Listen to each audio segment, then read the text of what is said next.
नमस्कार साथियों, Suryanagari unique law classes के यूट्यूब चैनल पर मैं डॉक्टर उर्मिला राठी आपका हार्दिक स्वागत और अभिनंदन करती हूँ। जब से एमपी की वैकेंसी आई है एक बहुत बड़ा टेंशन हो गया। समझ ही नहीं आ रहा कि एमपी वाले किसके लिए एग्ज़ाम करा रहे हैं। वो जज बनाना चाहते हैं कि नहीं। चलो इस एमपी के एग्ज़ाम की बात करते तो सबसे बड़ा फ़ायदा बैकलॉग सीट एससी वालों को। तो जितने भी एमपी के एससी हैं आपके लिए इससे बम्पर ड्रॉ नहीं आ सकता। आपको एक स्ट्रेटजी बनानी चाहिए। ओनली 15 सब्जेक्ट है लॉ के। लॉ के आपके सिर्फ 15 सब्जेक्ट हैं, ठीक है। जीके हैं आपके पास, कंप्यूटर हैं आपके पास और इंग्लिश है। आप इसकी स्ट्रेटजी बना के कर सकते हैं। इससे सुनहरा मौका आपको नहीं मिलेगा। बम्पर ड्रॉ है एससी के लिए, बैकलॉग सीटें 100+, इससे बेस्ट कुछ नहीं हो सकता। कितने परसेंटेज चाहिए? ओनली 50%। या तो आपके पास 50% होने चाहिए, और अगर 50% से कम है तो आपके पास 3 साल की वकालत होनी चाहिए, और 3 साल की वकालत में हर ईयर आपके पास 6 जजमेंट होने चाहिए। तो इस 50 SC ST के लिए तो इट्स बम्पर ड्रॉ 50% सफिशिएंट है और आराम से आते हैं। 50% तो सबके आते हैं भैया, चाहे SC हो या चाहे ST हो या OBC हो। अब चलते आगे जनरल कैटेगरी की तरफ। जनरल पूरा इंडिया, होल इंडिया, ठीक है। और OBC जो सिर्फ MP के हैं, ठीक है। ये क्राइटेरिया बहुत खतरनाक है। 70% का क्राइटेरिया कहीं से भी ठीक नहीं है, ठीक है। आप सुपीरियर हैं, हम आपको कोई चैलेंज नहीं कर रहे हैं, हम तो एक निवेदन कर रहे हैं। सर आप सोचिए, मैं 2008 के बैच की हूँ जब हमने लॉ किया, 3 ईयर लॉ किया, और हमारे पूरे बैच में ही मैक्सिमम परसेंटेज 65 थे। मेरा भी फर्स्ट डिवीज़न था, सिर्फ 6 बच्चों का फर्स्ट डिवीज़न बना जिसमें एक मैं भी थी, बट मैक्सिमम में 65 है। इट्स मीन 2008 के बैच के जो भी स्टूडेंट है वो कभी जज बन ही नहीं सकते। इसका तो मतलब यही हुआ 3 ईयर लॉ हिंदी मीडियम वाले के 70+ कभी आते नहीं है। 60 का क्राइटेरिया हम फिर भी समझ सकते हैं क्योंकि वो तो ला सकते हैं, लेकिन 70 का क्राइटेरिया, इसका मतलब सिर्फ वही बच्चे एग्ज़ाम दे पाएंगे जो 5 ईयर लॉ कर रहे हैं और स्पेशली प्राइवेट कॉलेजेस से कर रहे हैं, क्योंकि गवर्नमेंट कॉलेज तो देती ही नहीं है। हम कितना भी बढ़िया लिख के आ जाए सर, नहीं देती है। हम लोग जब LLB कर रहे थे तो मार्च में हमारे एग्ज़ाम होते थे, राइट, और हम लोग नवंबर से पढ़ना शुरू कर देते थे। तो नवंबर, दिसंबर, जनवरी, फरवरी, मार्च, ऐसा नहीं कि हमने एक रात पढ़ के पढ़ाई करके एग्ज़ाम दे, नहीं, 5 मंथ पढ़ते थे और देन हम एग्ज़ाम देते।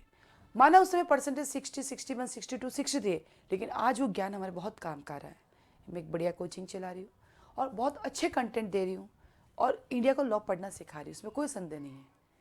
आज आप महाराष्ट्र का पेपर उठा के देखिएगा, पूरा यूनिक लॉ क्लासेस के पढ़ाने का पैटर्न है। हम लोग सेक्शन बेस पढ़ाते हैं, सेक्शन के बाद हम कंटेंट पे जाते हैं, कंसेप्ट पे जाते हैं, क्योंकि कानून की नंबरिंग को बदला नहीं जा सकता। कई लोग मुझ पे हंसते हैं कि क्या है, केवल बैरेक्ट पढ़ाती है। चलो महाराष्ट्र का पेपर उठा लो आज आप, पूरा पेपर बैरेक्ट बेस्ट है। आते हैं भैया, सभी जगह आते हैं, क्योंकि पढ़ाने का वे क्या है? सबसे पहले बैरेक्ट, क्योंकि कानून को तुम बदल नहीं सकते। फिर आता है बैरेक्ट के बाद कंटेंट, लॉ के कंटेंट क्या है, और देन उस पर कंसेप्ट कैसे जुड़ा, प्रैक्टिकल क्या आता है। ये 4 पॉइंट ऑफ व्यू से हम पढ़ाते हैं, इसमें क्या बुराई है? जब आज महाराष्ट्र के कई बच्चों का फोन है, मैम बिल्कुल आपके पढ़ाने का पैटर्न आया है, इतना ईजी हमें इसलिए लगा क्योंकि हम आपसे पढ़े हुए हैं। क्योंकि और लोगों को लगता है ये कोई पैटर्न होता है, क्या क्या पूछा है। अरे भैया, जब कोर्ट में केस चलता है दफ़ा 302 ही बोला जाता है, वहाँ मर्डर नहीं बोलते हैं। उस पर 302 का केस चल रहा है, तो उस समय तो तुम नहीं कहते भैया 302 क्यों बोल रहे हो, तुम बोलो मर्डर, पूरी परिभाषा बताओ, कंटेंट बताओ, कंसेप्ट बताओ। उस दिन आप क्यों नहीं बोलते? तो भैया कानून नंबरिंग से ही चलता है। तो मैं MP हाई कोर्ट से यही निवेदन करूंगी कि सर 70% पॉसिबल ही नहीं है, हम पढ़ के ही देते, एक रात वाले बच्चे नहीं हैं हम। 60% फिर भी क्राइटेरिया, 70% क्राइटेरिया, और वो भी अचानक से। या तो ये कहते हैं नेक्स्ट 3 ईयर बाद, तो बच्चे मेहनत करके, जो लास्ट 3 ईयर वाले बच्चे, 4 ईयर वाले, 5th ईयर वाले बच्चे, वो तो MP से आउट ही हो गए। ये फिर बच्चे कहाँ जाएंगे MP वाले? आइए राजस्थान, वेलकम। राजस्थान में कोई क्राइटेरिया फिलहाल नहीं है, बट एक स्टेट जब क्राइटेरिया लाता है तो दूसरे स्टेट का भी टेंशन रहता है। चलिए, तो 70% वाले जितने भी हैं वो आप MP का फॉर्म भर सकते हैं। जिनके 70% उससे प्लस हैं उनको 3 साल की वकालत की ज़रूरत नहीं है, वो डायरेक्ट भर सकते फॉर्म। क्या कहा मैंने यहाँ MP में? कहा कि या तो 70%, और जिनके 70% से कम हैं उनको चाहिए 3 इयर्स की वकालत, दोनों में से एक चाहिए। तो जिन भी स्टूडेंट के 70% हैं, चाहे वो एमपी का है या अदर देन एमपी का है, फॉर्म भर दो। कंपटीशन बहुत कम है इस बार जनरल के बीच में। और ओबीसी वाले तो मुझे लगता है बहुत काउंटिंग में ही होगा इस बार, जो एमपी के वही ओबीसी है, वो बहुत काउंटिंग होंगे। तो एमपी के ओबीसी वालों जिनके 70+ है, आपके तो लॉटरी लग गई। बड़े शानदार जम के तैयारी करो, आपका सिलेक्शन पक्का है। अब आया सवाल, 3 साल की वकालत आपने की, हमने पहले एक नोटिफिकेशन पढ़ा, हम खुश थे, चलो ठीक है कि 3 साल की वकालत की है तो 3 साल के वकालत वालों को फ़ायदा मिल जाएगा। लेकिन अचानक से आपने कह दिया कि 3 साल की वकालत वालों के लिए या 3 साल से अधिक की वकालत, या जितने साल का आप एक्सपीरियंस दे रहे हैं, एवरी ईयर आपके 6 जजमेंट होने चाहिए, 6 जजमेंट नाम होने चाहिए। सर पता कई बार ऐसा होता है, सीनियर्स एडवोकेट्स के साथ हम जूनियर जाते हैं, सीनियर हमारा नाम ही नहीं लिखवाते। हम पूरी कोर्ट की उस प्रोसीडिंग में साथ में थे, लेकिन जजमेंट में सिर्फ बॉस का नाम आ गया, हमारे जूनियर का नाम ही नहीं आया। सर अब आप कैसे जज करेंगे कि हमने 3 साल की वकालत नहीं की, और या फिर हम ऐसे ही जजमेंट में नाम लिखा के आ जाए, कैसे आप जज करेंगे कि नाम वाकई प्रोसीडिंग वाला है या नहीं है? कैसे जज करेंगे? प्रैक्टिकल नॉलेज से वो तो सर हम वैसे ही सीख लेंगे, हम वैसे ही कर लेंगे, कोर्ट में जाके भी सीख लेते हैं। सर विरासत में वकालत तो नहीं मिली ना। और मैं कई बार हंसती हूँ जब एडीजे के क्राइटेरिया आता है कि जजमेंट चाहिए, और अभी हरियाणा जुडिशरी का एक नोटिफिकेशन आया हायर जुडिशरी का, जिसमें 3 साल में हर ईयर में 30 जजमेंट चाहिए, टोटल 90 जजमेंट चाहिए। तो मैंने भी हंसते हुए कह दिया कि अगर हर साल मेरे पास 30 जजमेंट आ रहे हैं या 90 जजमेंट आ रहे हैं तो एडीजे क्यों बनूंगी भाई? मेरी वकालत बड़ी अच्छी चल रही है, एडीजे से ज़्यादा तो मेरी फीस होगी, उनकी सैलरी से ज़्यादा तो फीस दूंगी मैं अपनी। अगर मेरे पास 90 जजमेंट होंगे 3 साल में, तो मेरी फीस एडीजे की जो 1 मंथ की सैलरी है उससे कई गुना होगी ना फिर। तो फिर मैं एडीजे क्यों बनूंगी? तो कई बार ये क्राइटेरिया देख के भी ऐसा लगता है कि ये क्या चाहते हैं, हमें समझ नहीं आ रहा है।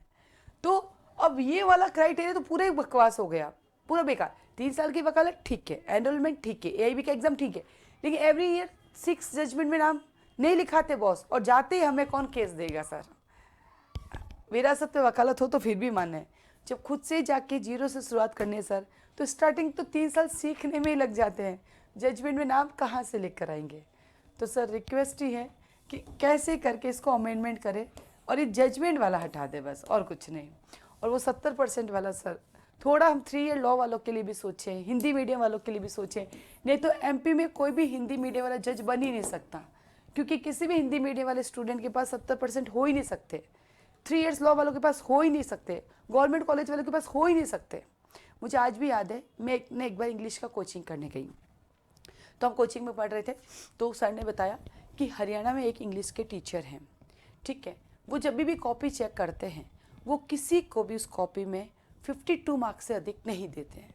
वो कहते हैं कि जब मैं इतना इंटेलिजेंट हूँ और मेरे भी 52 आए 100 में से उस सब्जेक्ट में, तो मुझसे इंटेलिजेंट तो कोई हो ही नहीं सकता। और वो कभी भी उस कॉपी में चाहे कितना ही बढ़िया आंसर क्यों ना लिखा हो, वो 52 से अधिक देते ही नहीं, लास्ट 52 51 इतने देते हैं। तो हर एक बच्चा अच्छा स्कोर करके भी एक सब्जेक्ट में पीछे रह जाता है। ठीक वैसे गवर्नमेंट कॉलेज वाले नहीं देते सर, 70% नहीं देते हैं। वो तो 65 भी दे देना तो हमारे लिए तोहफा होता है 3 ईयर लॉ वालों के लिए, अरे वाह 65 दे दिए। बाकी 100 में से 90% बच्चे सेकंड डिवीजन होते हैं, सिर्फ 10% बच्चों को फर्स्ट डिवीजन बनता है, वो भी 60 61 62 63। मैं एक मिडिल क्लास फैमिली की लड़की हूँ और जनरल कैटेगरी की हूँ, ठीक है। तो हमारे कॉलेज में क्या है, राजस्थान जोधपुर के एक जैन एंड व्यास विश्वविद्यालय, उसमें क्या होता है, क्राइटेरिया होते हैं कि 55% से ऊपर है जनरल कैटेगरी तो एक 3,000 रुपये फीस लगेगी, नॉमिनल फीस। और यदि आप 55 से कम है तो आपको सेल्फ में एडमिशन होगा और 13,000 रुपये फीस लगेगी। यानी 55 से ऊपर बनेंगे तो 3,000 रुपीज़ फीस है, और 55 से कम परसेंटेज है एडमिशन है, बट आपकी 13,000 रुपये फीस है। अब मैं मिडिल क्लास फैमिली को 13,000 रुपये अफोर्ड नहीं कर सकते, तो मैंने इतनी पढ़ाई करती थी कि मेरे 60% बन जाए ताकि मेरी फीस कम लगे। तो first division, BA first division, LLB first division, LLM first division, DCLL first division, DCLFC first division, ठीक है। 60+ चाहिए मुझे, 61 62 60। पर ये तो कभी नहीं सोचा भविष्य में 70% की जरूरत पड़ेगी। हमने तो आज तक यही सुना फर्स्ट डिवीज़न पास, फर्स्ट क्लास पास। हमने तो यही सुना कि 90% वाला भी काउंट होता है फर्स्ट डिवीज़न और 60% वाला भी काउंट होता है फर्स्ट डिवीज़न। तो ये क्राइटेरिया एकदम से आना, तो इस आज आपने जो अनाउंसमेंट किया, इससे पहले वाले बच्चे कहाँ जाएंगे? आपने तो उन बच्चों के जज बनने के सपने खत्म कर दिए। आज हम एलएलबी करते हैं 2 चीज़ों के लिए, कि जज की तैयारी करेंगे, वकालत करेंगे। अगर जज बन जाएंगे वेल एंड गुड, नहीं तो वकील बनेंगे। वकील अच्छा चल गया तो ठीक, नहीं तो जज। 2 ऑप्शन हमारे पास थे और उसमें से एक ऑप्शन तो आपने पूरा छीन ही लिया, उन बच्चों से जो 3 ईयर लॉ वाले हैं, हिंदी वाले हैं, और इस क्राइटेरिया से हिंदी मीडियम वाले, तो अगर जजमेंट है तो ठीक, नहीं तो एमपी जुडिशरी ने आपको नमस्ते कर दिया। ये तो बहुत ही खतरनाक स्थिति हो गई। तो एमपी जुडिशरी से हाई कोर्ट महोदय से यही निवेदन है सर, थोड़ा सा क्राइटेरिया में चेंज करें। ये जजमेंट वाले का थोड़ा करके 3 साल की प्रैक्टिस हम एक्सेप्ट करते हैं, और ये जो 70% है सर, अगर हो सके तो 60 कर दीजिए। आपको परसेंटेज वैसे तो है, आप रखना चाहते हैं, लेकिन उतना रखें रिजनेबल। और आप कह सकते हैं कि 2028 के बाद हम 70% ही रखेंगे, तो बच्चा और मेहनत करेगा। और कॉलेज वालों को भी नंबर देने पड़ेंगे कि नहीं भाई उनको आगे फ्यूचर है। हर कॉलेज यही चाहेगा, स्पेशली प्राइवेट कॉलेज तो नंबर ही देता है अपना नाम बढ़ाने के लिए, गवर्नमेंट कॉलेज तो देता ही नहीं है कि गवर्नमेंट में बच्चे आएंगे तो ठीक, नहीं आएंगे तो ठीक, फीस कम होती तो बच्चे जाएंगे, और प्राइवेट के अंदर तो पैसे ले रहे हैं तो फी नंबर तो देंगे ही देंगे, क्या करेंगे। और इसमें एक और चीज़ है, जिनके 70% है, एवरी सेमेस्टर बैक नहीं आनी चाहिए, कंप्लीट होना चाहिए, वो भी नहीं होना चाहिए। तो फाइनली जी अभी फ़िलहाल जो नोटिफिकेशन आए, मेरा तो निवेदन है, और मेरा नहीं, हम सब स्टूडेंट का निवेदन सर, इस क्राइटेरिया को अगर आप थोड़ा सा चेंज कर सकते हैं तो बहुत सारे बच्चों के सपने पूरे हो सकते हैं। बाकी फ़िलहाल एमपी जुडिशरी के लिए दे 70% वाले बच्चा दे सकते हैं, जिसके बैक नहीं आनी चाहिए, 3 साल का कोर्स है या 5 ईयर्स का कोर्स है, बैक नहीं होनी चाहिए, वो फॉर्म भर सकता है, या 3 साल का एक्सपीरियंस विद जजमेंट कर सकता है।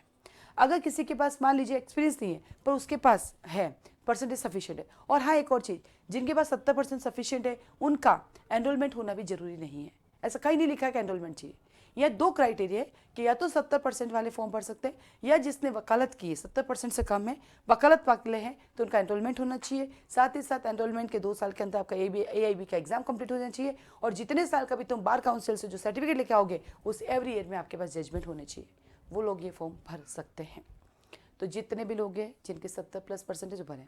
फिर आती है डिसक्वालिफिकेशन को लेके भी वहाँ पे क्राइटेरिया दिया गया है, उसमें थोड़ा सा कुछ क्राइटेरियाज दिए गए, उन्हीं को वो लोग कवर करें, बाकी को नहीं कर रहे हैं, तो आपको देख के फिर फॉर्म भर सकते हैं। फॉर्म ऑनलाइन ही भरा जाएगा, एग्जाम ऑनलाइन होता है। जैसे लास्ट से लास्ट एमपी जुडिशरी ने स्टेट वाइज भी ऑनलाइन एग्जाम कंडक्ट करवाए हैं। हो सकता है इस बार स्टूडेंट कम हो, क्योंकि क्राइटेरिया फुलफिल होने वाला नहीं है। हजारों फॉर्म की बजाय हो सकता है सैकड़ों फॉर्म भी भरे जाए इस बार, तो ये क्राइटेरिया कम ही चल रहा है, तो हो सकता है वो सिर्फ एमपी में ही एग्जाम करा दे। बाकी 2-3 सालों से जब कोरोना आया तो उन्होंने स्टेट वाइज भी करवाया है। तो एमपी का एग्जाम कौन देख सकते हैं फाइनली? 70% वाले, या फिर जिनके पास 3 साल की वकालत और एवरी ईयर 18 जजमेंट होने चाहिए, वो एग्जाम दे सकते हैं। मेरी कोई बात बुरी लगी या गलत लगी तो मैं क्षमा चाहती हूँ, क्योंकि मैं सिर्फ स्टूडेंट का हित सोची, बाकी तो सर मैं तो एडीजे देने के लायक हूँ। बाकी तो मैं एमपी तो वैसे ही ओवर एज हूँ, मुझे तो क्या लेना देना, बस स्टूडेंट्स का थोड़ा लगा कि है, हम निकल गए इस क्राइटेरिया से, नॉलेज नहीं था पहले एग्ज़ाम देने का, तो मेरी कोई बात आपको बुरी लगी तो मुझे क्षमा करें।